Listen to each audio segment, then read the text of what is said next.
Kamala Harris is launching a reproductive freedom bus tour starting today outside of Palm Beach, Florida.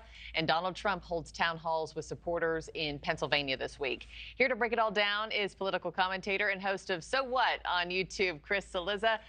Chris, it's good to make your acquaintance for the first time over the air now that I'm back. Let me just start with Harris and Trump now focusing on what could be that huge factor for voters. Abortion rights. I mean, how is the President Trump's abortion, IVF stance, how is that playing with voters right now, do you think? Well, first of all, welcome back. Thank you. Second of all, I think that he has a problem and he knows he has a problem, right? The issue of abortion, particularly as it relates to how women see this election, is critically important.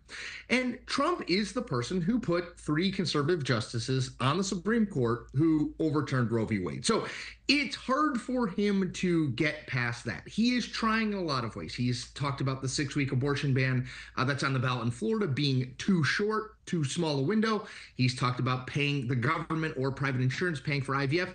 I think these are all sort of things he's trying to do around the edges of the issue to mitigate it. That, to me, if the next 9 weeks we are spending every day or most days of a week talking about abortion, Donald Trump's probably going to lose. If we are talking about the economy and immigration, Donald Trump is probably going to win. So I think this is sort of he can't have the conversation be only about this. He has to find ways to get it back to issues that are better for him. And I think these are attempts to do that. And we honestly, Markie, we don't know yet sort of how it's worked, because I think it's just for the average voter, they're just sort of paying attention now. Yeah, both parties have to focus on their strengths here. But let's talk about Harris being behind the wheel, if you will, of this reproductive bus tour that is launching today.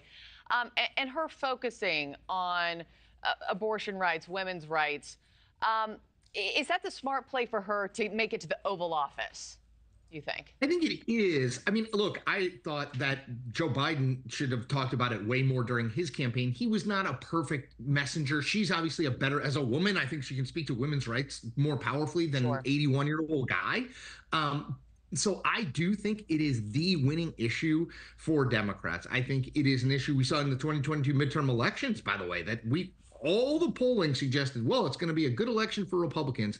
Democrats focused almost exclusively on that issue, on the Supreme Court decision, on the question of women's rights and abortion specifically, and won. So, past is not always predictive of future results, but I do think if you're a Democrat and you look at that, you say, look, I think there's real power here, not just within our base, but, the base matters, but also among sort of suburban swing voters who are women. I do think that that's just an issue that continues to resonate. Sure. Yeah, all fair points there.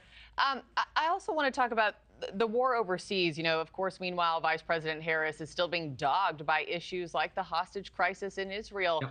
What is her strategy there to rally supporters while still pushing for a major ceasefire deal? Yeah, so I would say, generally speaking, in historic presidential elections, foreign policy almost never matters. I think it is on the edges of the issues, but it's not a central issue. I don't think it will be a central issue in this election. I do think abortion, economy, and immigration are the issues we're going to be talking most about. But when you have things like what happened to the hostages over the weekend, murdered, found dead, that resonates with people, right? That breaks through. And I think it's a reminder that, look, Kamala Harris, no matter what she does, has to own a whole bunch of the Biden administration's policies.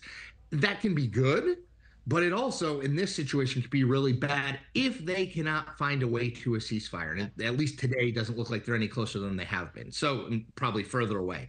So I think it's a reminder that, yes, I do think she starts this 9-week sprint ahead marginally. But there is a lot of time to go, and she is linked to an unpopular president.